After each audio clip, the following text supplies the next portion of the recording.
On April 18, 2016, the body of a fitness instructor was found at Creekside Church of Christ in Midlothian, Texas. Her murder garnered significant media attention after police released surveillance footage from inside the church. The surveillance footage shows an unknown person dressed in what appears to be police tactical gear, walking around the church's hallways while occasionally breaking glass and opening doors. The case gained the attention of the whole country, which remains a mystery. This is the case of Terry Missy Bevers. No, I do not believe that she was, I believe that she was targeted. Okay, that's my opinion. That's not any information that anybody provided me. Terry Missy Bevers was born on August 9, 1972, to parents James and Norma in Graham, Texas. Graham is a small city in north-central Texas and is the county seat of Young County. She was a middle child, having an older brother named Clifford and a younger one named Clint.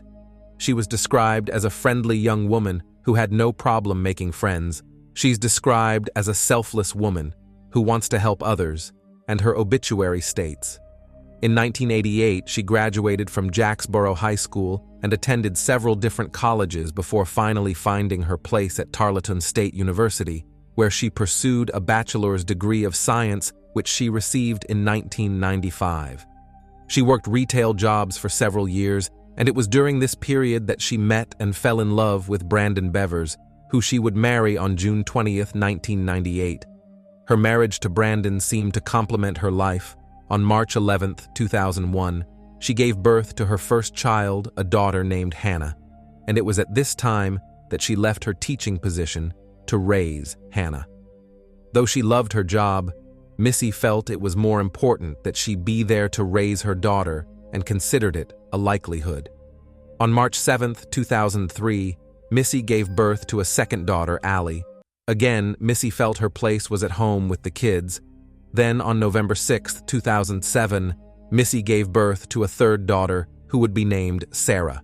At some point, she became a fitness trainer for Camp Gladiator. Camp Gladiator defines itself as a fitness program designed to positively impact physical fitness and ultimately the lives of as many people as possible. By 2016, Missy was 45 years old and living with her husband and 3 daughters in Red Oak. Missy developed a large presence on social media networks as part of her fitness program. Missy began hosting early morning classes at Creekside Church of Christ in Midlothian, Texas. The classes began at 5 a.m., and Missy typically arrived 32 to 45 minutes early. On the night of April 17, 2016, Missy read a weather report that called for rain the next day. Despite the weather, Missy was determined to host the class as always and went online posting. This was posted to Facebook, where Missy had hundreds of friends but typically left her posts open to the public for all to see. She later posted that she was going to bed since she had to be up at 3:30 a.m. at approximately 5 to 6 a.m.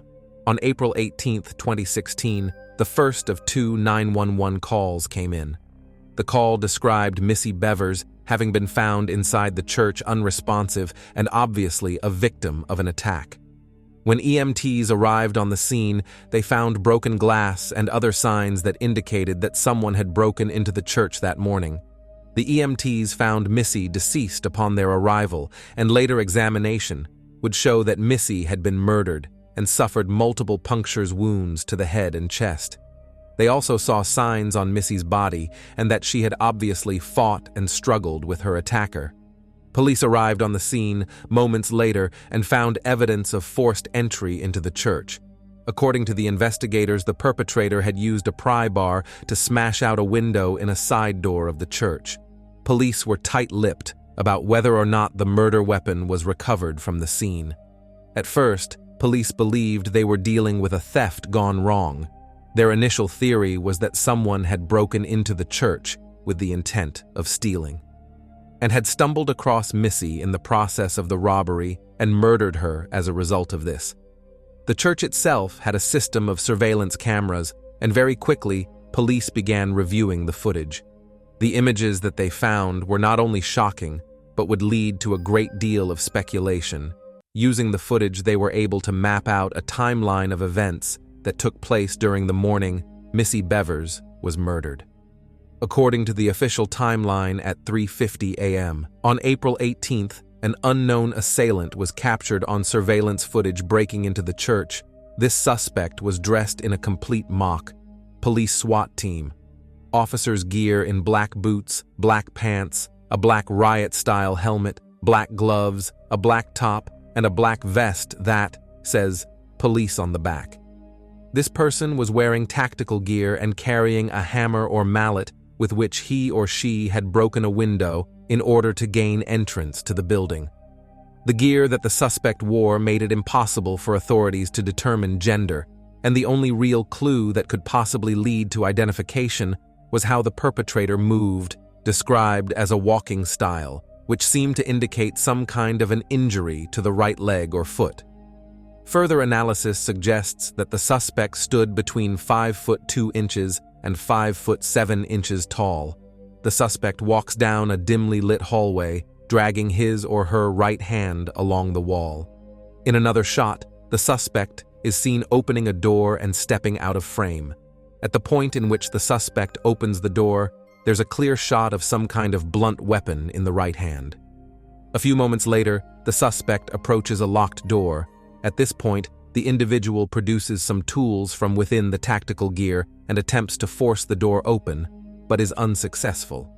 The suspect opens another door, steps into the door frame, but then turns and continues back down the hallway. At this point, the suspect begins walking back towards the camera and swings the hammer at a few more windows along the way. Strangely, while the suspect will open unlocked doors and attempt to unlock doors which are sealed, he or she never enters the rooms, just whips the doors open, takes a look, and then continues down the hallway. The suspect wanders at times, and at no point displays any sense of confusion about location or nervousness about being caught or interrupted.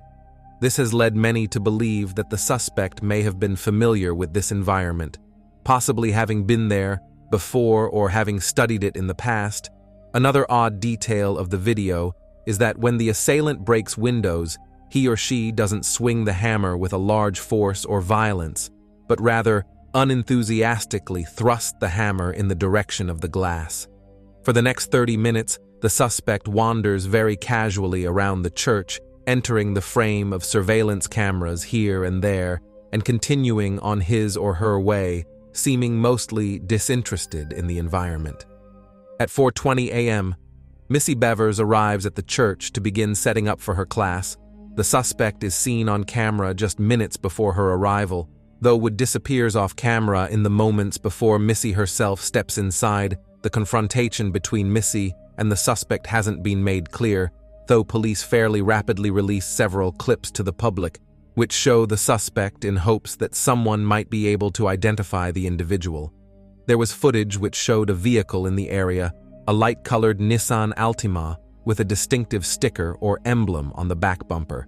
Though they were unable to make it out clearly, a still frame of the vehicle was released, the driver of. This vehicle has never been located and has not come forward to talk with police.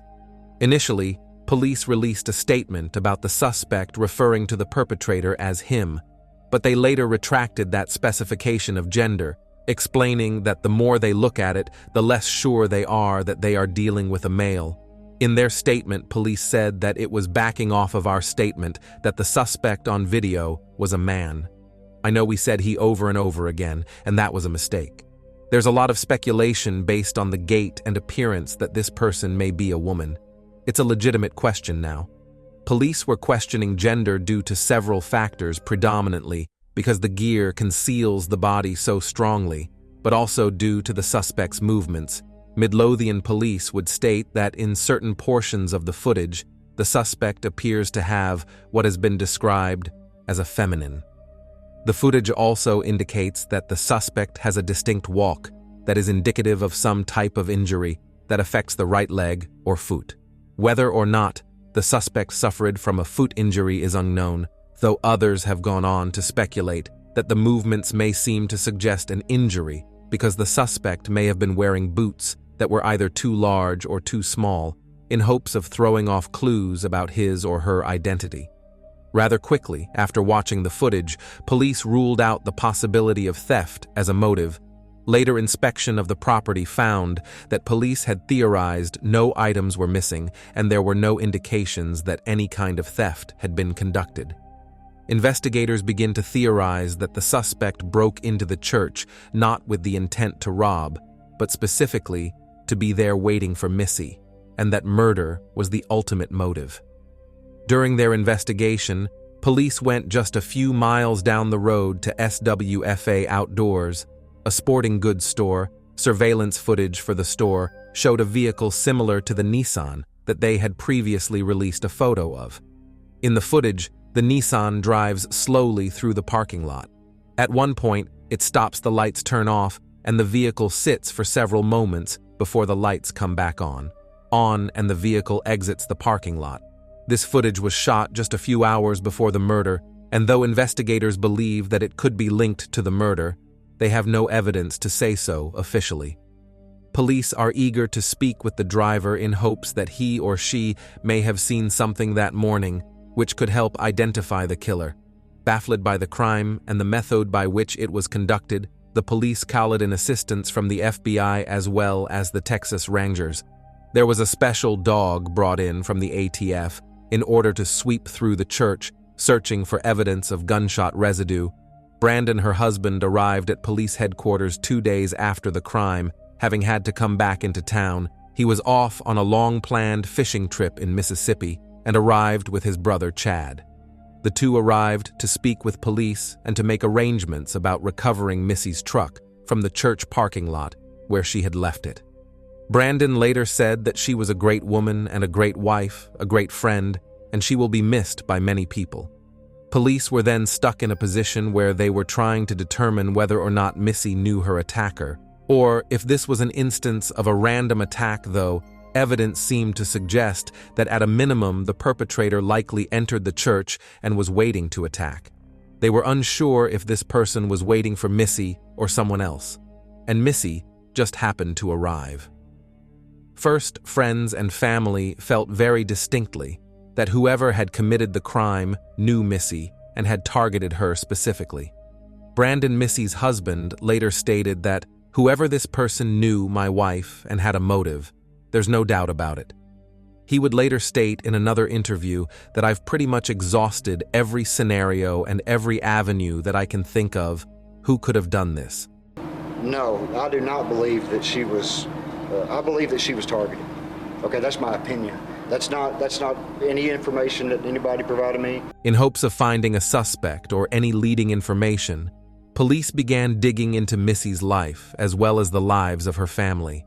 They scoured her social media and began making connections that they considered to be of interest. In a discussion with a friend of Missy's, police were informed that just days before her murder, she had received a message on LinkedIn from someone whom she didn't know. Missy is alleged to have shown this message to the friend, which she described as creepy, though this friend was unable to recall the name of the man who had sent the message. Police obtained warrants in order to gather information from the cell phones of several members of Missy's family.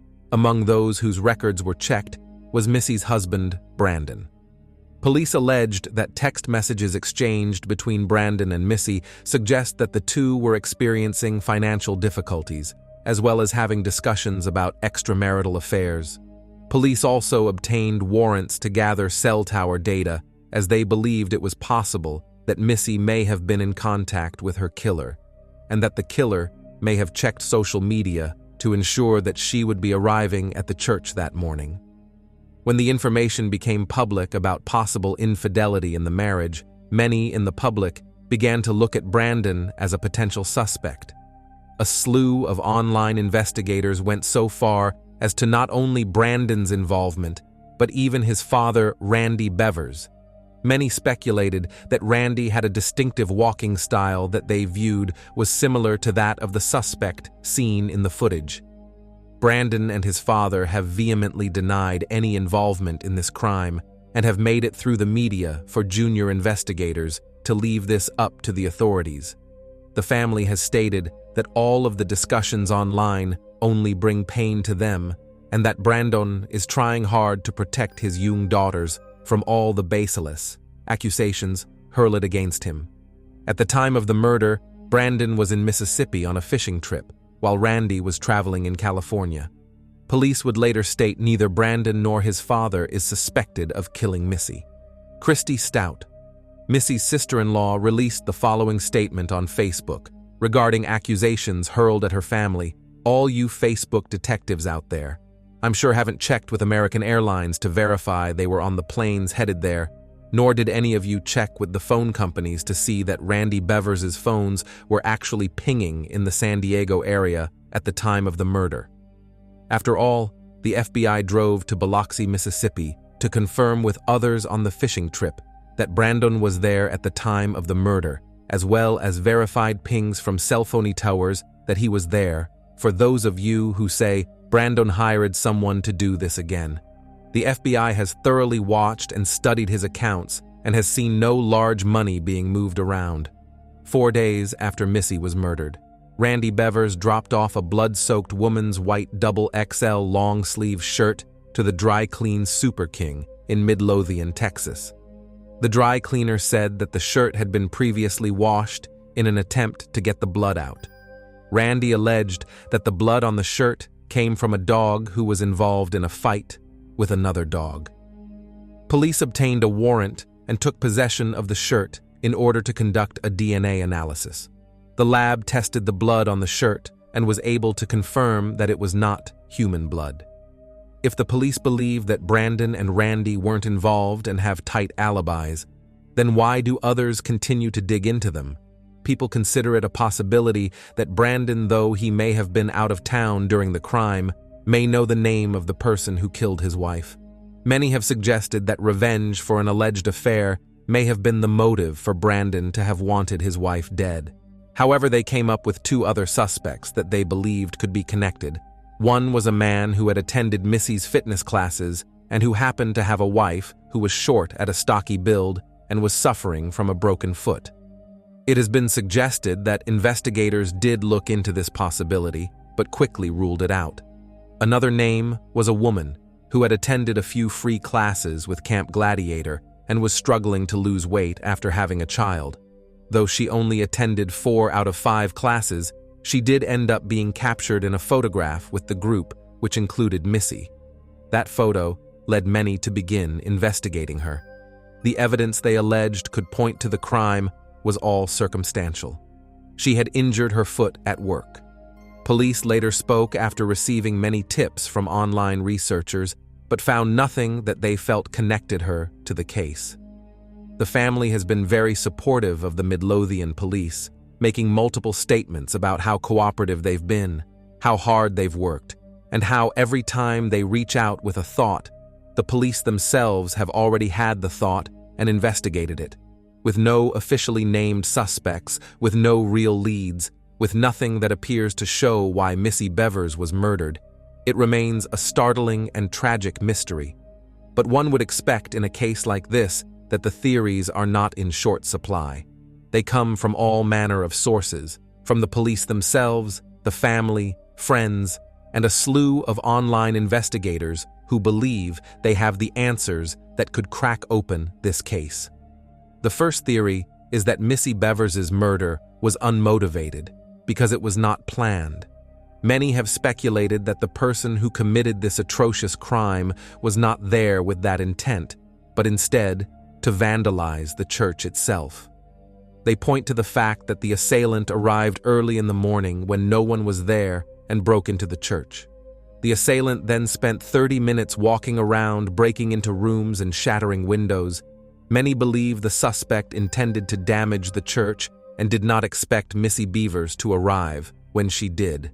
This theory also splits off into another. The second theory suggests that the person who murdered Missy Bevers did have murder as a motive, but that Missy was not the target. Who the target could have been, none can speculate. Perhaps a regular churchgoer, perhaps a member of Missy's class, maybe someone entirely different. Either way, this theory suggests that when Missy arrived, the suspect became startled and felt the only way out was to kill her to to conceal his or her identity, which suggests that Missy Bevers' death was more of a case of being in the wrong place at the wrong time, though many disagree with this theory. Another theory is that Missy was the target, though it becomes a question whether the suspect elected to commit this crime or was hired or asked to do it. If indeed the suspect committed the crime out of a personal desire or motive, this would suggest a link between Missy and her killer. The crime itself was brutal, conducted in close combat, and certainly seems to suggest a personal data or link between Missy and the person who stole her life from her. It all becomes a question of why.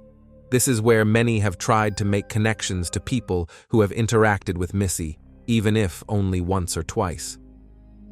The fourth theory is that the suspect was sent there by someone else who wanted Missy dead. The list is both long and short, with no name truly being known, and only some suggested, some believe that Brandon Bevers hired someone to kill his wife while he was out of town, with an ironclad alibi.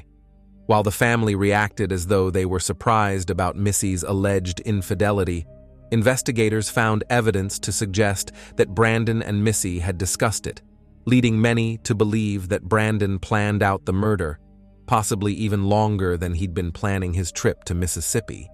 Though it's completely speculative, this is one of the more popular theories. The next theory, which connects somewhat to Brandon, is that Missy was murdered by her own father-in-law, Randy Bevers. Whether this was done by the request of his son or his own anger, no one can really decide. Truly, the only pieces of evidence, and I use the words evidence loosely, which implies any connection between Randy and Missy's death, is that Randy has somewhat of a similar walk to the person in the surveillance footage. That's it. No hard evidence or details of the investigation place him at the scene, and he was known to be out of the state at the time the murder took place. Still, this doesn't stop people from continuing to list him as a person of interest. Over a year has gone by, and yet no real answers have been found. Without a suspect, it becomes a convoluted mess of speculation and rumor. A beautiful woman, a mother of 3, a wife, a sister, and a daughter was murdered, and so little has been uncovered. A family has been shattered by a senseless crime with no apparent resolution in sight. Police received thousands of tips in the first 2 months of the investigation and spent over $400,000 in man-hours and resources to look into this murder. Authorities continue to receive tips every week and are frustrated that this case has remained a mystery for over a year now. Missy's family desperately wants answers as to why she was murdered and who did it. They want justice for the brilliant life that was stolen away and the broken family left behind, so that they can move forward without their wife and mother, but possibly have closure. The murder of Missy Bevers is a disturbing and brutal crime, made worse by the incredibly baffling nature of it. You have a 45-year-old mother of 3 who's dedicated her life to helping others, be it as a special education teacher or a fitness trainer. Everyone who knew her spoke volumes about her kind nature and how giving she was. The kind of woman who would give you the shirt off her back if she knew you needed it more than she did that day. Initially, a reward was set at $10,000 before doubling to $20,000 and rising to $50,000. As of 2021, there is a reward of $1,50,000 for information potentially helpful in capturing the suspect.